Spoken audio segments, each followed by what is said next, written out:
Sahabat Ekora NTT, tentunya kami di redaksi senang sekali karena kami kedatangan tamu yang sangat istimewa. Ini tokoh pendidik sejati, banyak julukan sebenarnya untuk sosok ini, tapi mungkin sebentar dulu kita bahas. Ini Romo Amance Frank. Kalau teman-teman pernah dengar lagu Adik Menangis Satu Malam, ini yang menciptakan dan menyanyikan. Romo, apa kabar? Ya, sehat-sehat Kak Inggi, selamat dan teman-teman Ekora NTT. Terima kasih, sehat-sehat dan gembira ya.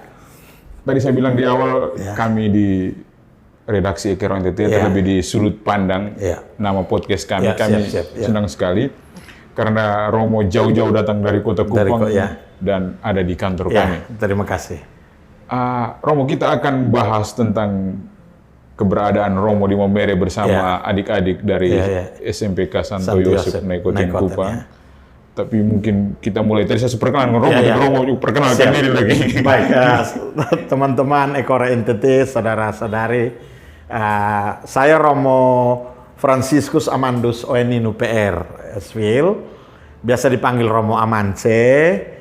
Saya Imam Katolik Keuskupan Agung Kupang dan saya guru Kepala SMP Santo Yosef Nekoten. Juga di bidang sastra budaya saya bergiat di komunitas sastra Dusun Flobamora. Datang ke Momere ini menemani anak-anak SMP Santo Yosef Nekoten belajar meneliti tentang kelor dan kakao untuk Olimpiade Penelitian Siswa Indonesia. Ya, demikian kayak untuk mungkin kita sambil sebelum bahas tentang keterlibatan Romo membawa adik-adik untuk ikut opsi tadi untuk urusan penelitian mereka berkaitan dengan kakao dan merum biasa tidak saya kakao lebih banyak. Saya kira publik yang menonton senior kita tuh perlu tahu banyak sekali tentang Romo Amance. Oh ya. Salah satunya mungkin kalau teman-teman pernah baca jurnal sastra Santaran misalnya. Sabana Lontarkaran, Dusun Flobamora. Ini yang menggagasnya saya kira Romo. Dan saya kira kalau sekarang di NTT banyak orang muda tumbuh itu karena mungkin salah satu orang yang menjadi inisiator Romo lah gitu. Dan saya kira kami juga karena mungkin baca Soul Orient zaman dulu gitu. Betul, saya kira kami patut mengucapkan banyak terima kasih kepada Romo karena kami membaca maka kami juga jadi ikut seperti ini gitu. Dan hal yang ingin saya tanyakan Romo, ketika Romo mulai memimpin lembaga pendidikan SMPK Santo Yosef, kita tidak bilang kepala sekolah sebelumnya tapi ketika mulai ada di Romo itu ada semacam lompatan jauh dia melejit cukup luar biasa istimewa. Kalau kita telusuri ke belakang sejak tahun 2017 misalnya, itu SMPK Santo Yosef mulai ikut dalam kegiatan yang Olimpiade tingkat nasional Kira-kira datang dan langsung bikin gebrakan begitu banyak tuh. Yang melatar belakang itu apa sih Romo? Baik Kak Ingki dan teman-teman terima kasih. Sebenarnya semangat untuk pertama maju menjadi pemimpin, pelayan dan menjadi sahabat dan saudara. Kalau pemimpin itu mungkin terlalu tinggi, menjadi sahabat dan saudara pertama bagi anak-anak, bagi teman-teman guru, orang tua, masyarakat sekitar.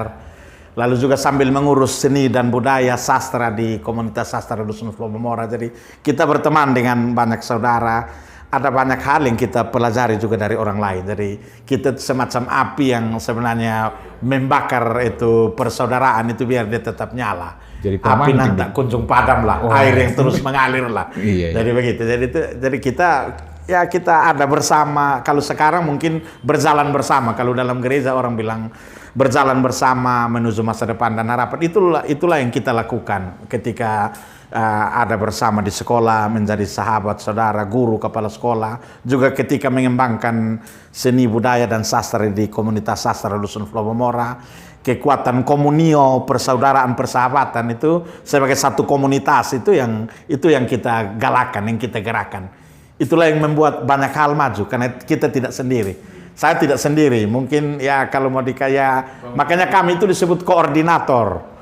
Tapi saya lebih suka kita ini menjadi sahabat dan saudara. yang tidak sendiri, kita berjalan bersama. Dan Romo bangun teamwork. Ya, begitu, seperti di Ekora tuh. Begitu kira-kira, itu salah satu resepnya.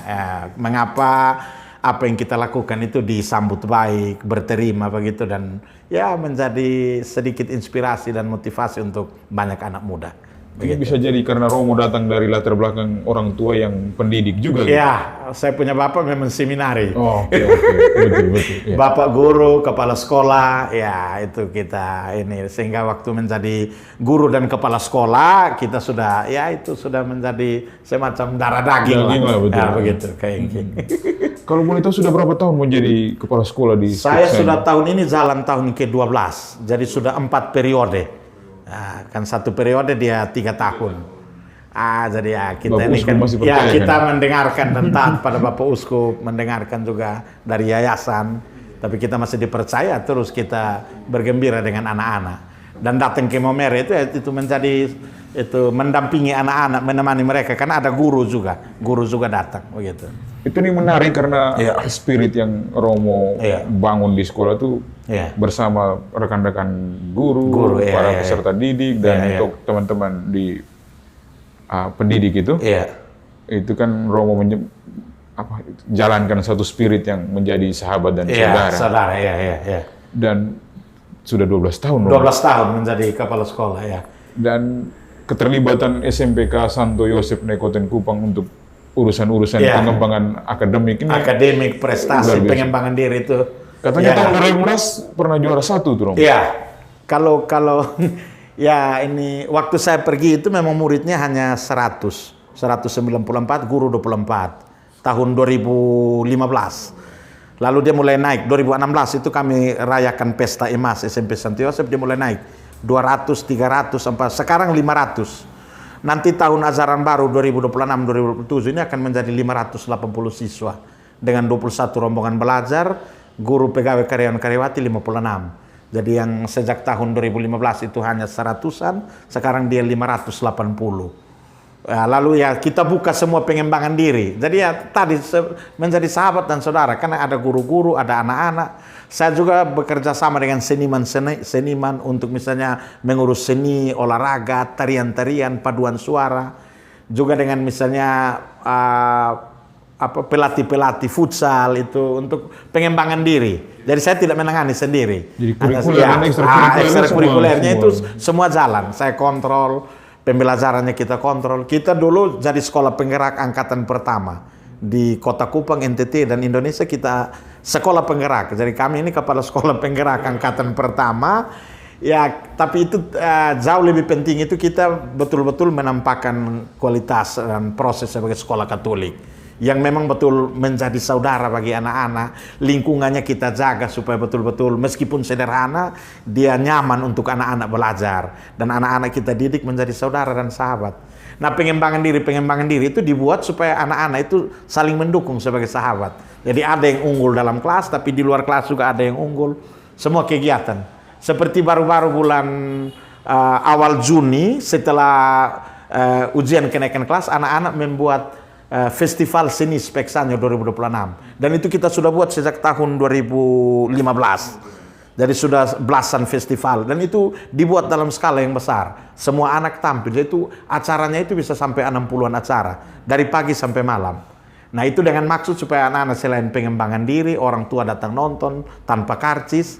Dan mereka saling mengenal.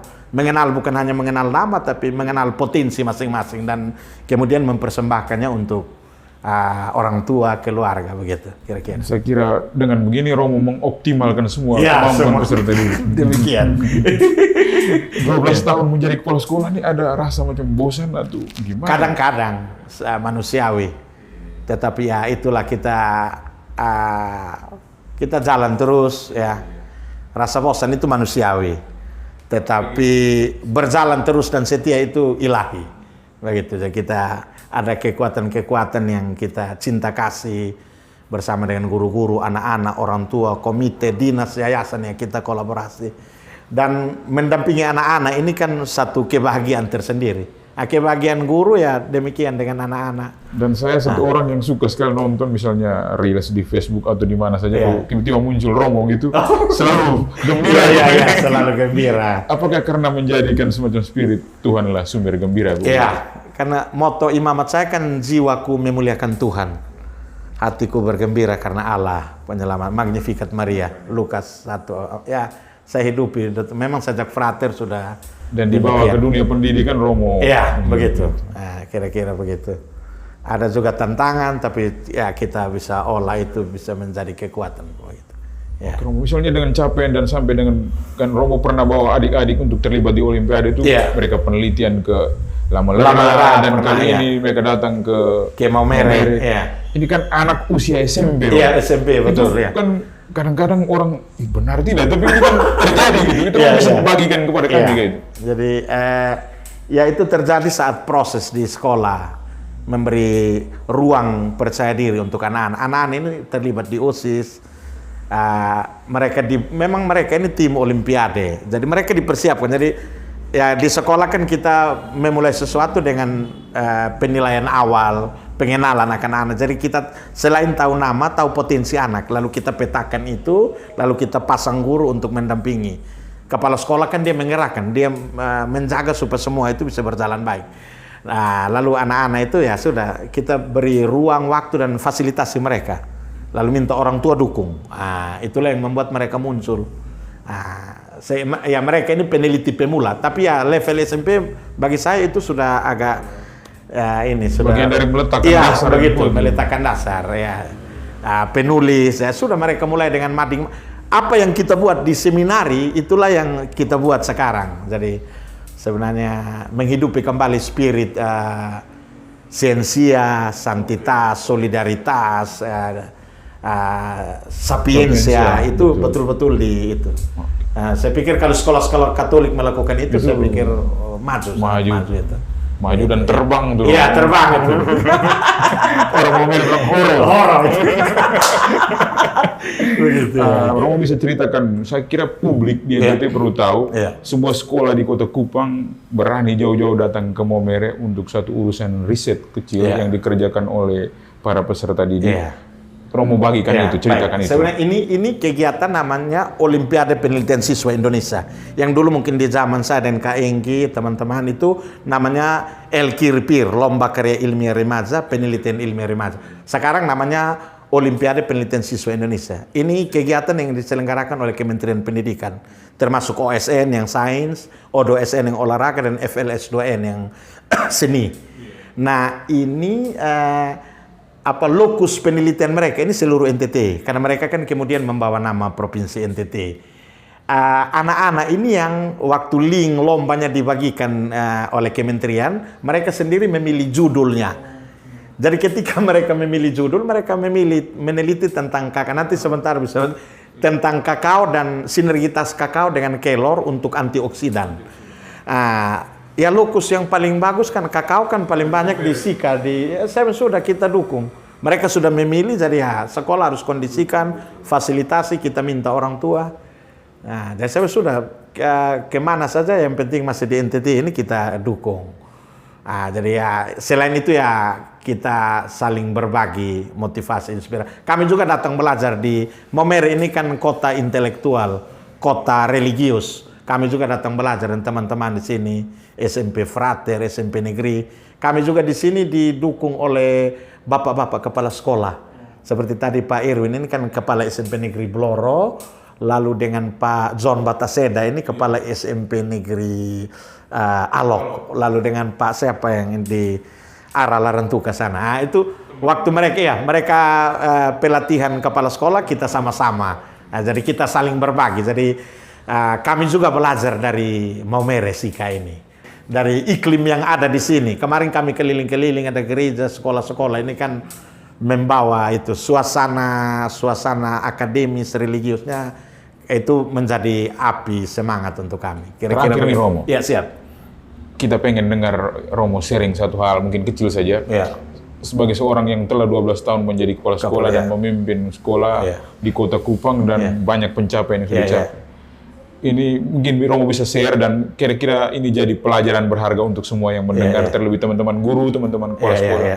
Kira-kira atmosfer apa yang perlu dibangun di sekolah supaya capaian-capaian itu bisa. Jadi sebagai kepala sekolah, memang saya imam, tapi ya di sekolah kita menjalankan tugas sebagai kepala sekolah. Mungkin memberi hati kepada sekolah. Jadi sekolah itu adalah sebenarnya rumah. Jadi rumah pertama itu rumah kandung, rumah orang tua, keluarga. Sekolah itu juga harus menjadi rumah kedua. Rumah intelektual, rumah kreatif, rumah bersama, rumah persaudaraan.